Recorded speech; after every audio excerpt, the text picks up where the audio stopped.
passe au cas 2? Oui, donc, on parle là pour vrai. Donc, une dame de 55 ans qui a beaucoup de reflux, dans le fond, elle consulte en chiropratique également, pas nécessairement pour spécifiquement les reflux, là, mais elle remarque une diminution de ses reflux, justement, là, tout de suite après le traitement de quelques jours. Puis après ça, ben, malheureusement, ça revient. Elle insiste, elle veut avoir les bons professionnels pour avoir les meilleures informations, être le mieux dirigé possible.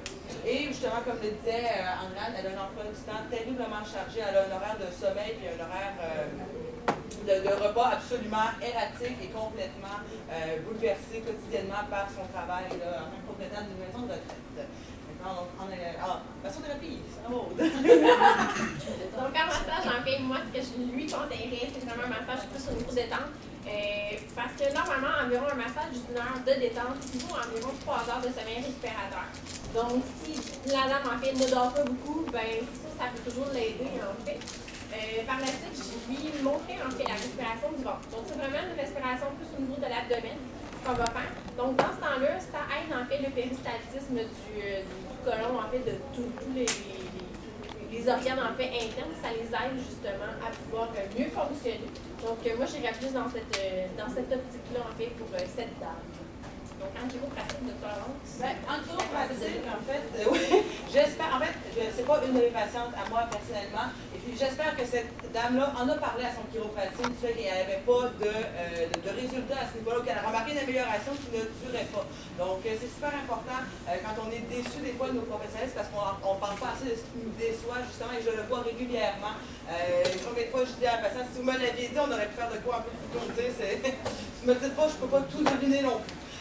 Donc, super important que cette dame-là, j'espère qu'elle communique avec son chiropraticien pour avoir les bons conseils. Justement, sachant cela, le chiropraticien va élargir un peu son champ d'action. Oui, on a des fluctuations, oui, elles reviennent, mais là, il y a des raisons pour lesquelles elles reviennent, ces fluctuations. Donc, on veut investiguer un peu plus largement au niveau, justement, de ces habitudes, au niveau de la posture du sommeil, ces habitudes alimentaires, de repas, au niveau de stress et tout ça.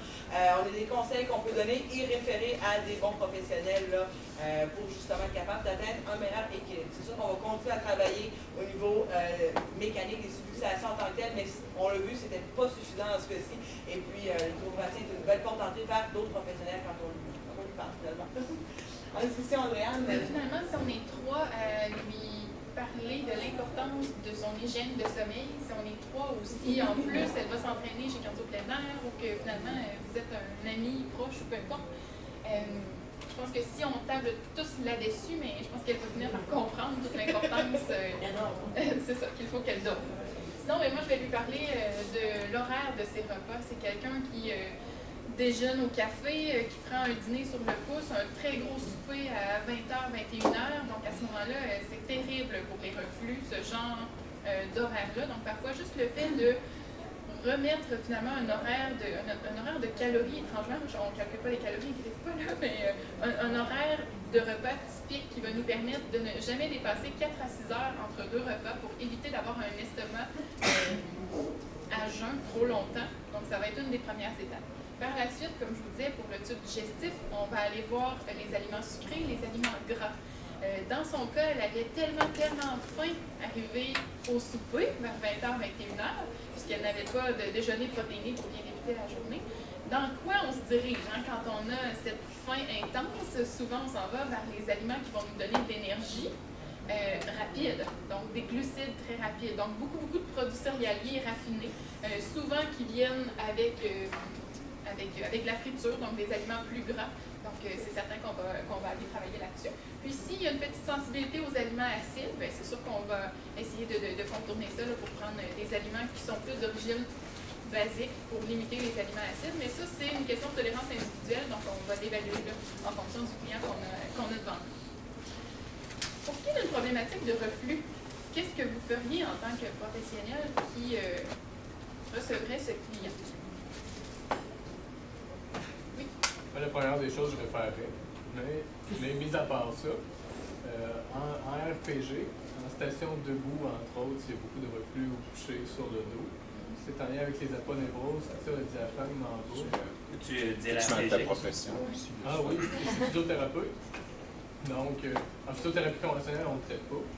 Mais en RPG, s'il y a une douleur très spécifique, en rééducation posturale de Laval, c'est une douleur très spécifique au niveau de l'estomac. Donc, des fois, ça va être le diaphragme qui, quand on est en station debout, va peser dessus. Si dans mon examen, il y avait cette douleur-là, et une douleur et des reflux particulièrement couchés sur le dos, jambes allongées ou debout, donc ça serait typique que ça pourrait être aidé à ce moment-là en rééducation posturale de Laval, en travaillant avec d'autres personnes.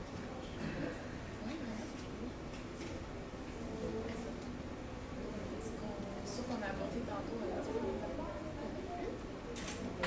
c'était pas mal ça. Il y aurait vraiment il y aurait vraiment toute la dimension du stress. Ça, la détente, que la personne soit vraiment plus en parler du parasympathique. L'équilibre des deux systèmes, ça c'est vraiment fondamental.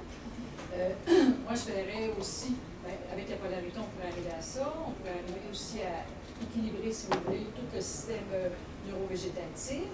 Pour elle, l'aider, mais la nutrition, tout ce que vous avez dit est vraiment essentiel. Donc, et moi, je verrais, en tout cas, primordialement, quelqu'un qui mange sur le pouce, qui est toujours rapide, qui est toujours en sympathique. C'est son élément de faiblesse. Donc, ça va être très difficile à traiter. Moi, j'ai renseigné, mon nom c'est Sylvie, je suis chiropraticien. Depuis quelques années, je pratique. Puis je pourrais dire qu'en reflux gastrique, j'en ai eu tellement au bureau. La clé que moi je dirais, c'est ce n'est pas un cas, tantôt on parlait de multidisciplinaire, ça prend du multidisciplinaire parce que ça prend du tout, ça prend l'exercice, ça prend l'hygiène de vie, ça prend le sommeil, tout ça est inclus. Dont la manipulation que je fais énormément au niveau de l'estomac, moi, un travail qui se fait entre le diaphragme et l'estomac.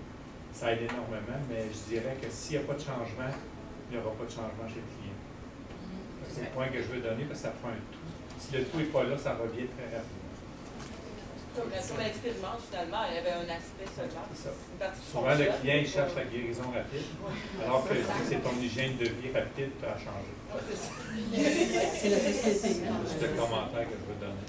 Je le répète peut-être pour certaines personnes, mais dans la littérature scientifique, on dit que ça prend 5 ans avant de dire qu'une habitude de vie est changée et maintenue, une nouvelle habitude. Donc, n'oubliez pas de rappeler à vos clients que c'est important de les revoir 6 mois plus tard, 1 an plus tard, pour les coacher, les motiver à garder à conserver finalement leur changement d'habitude.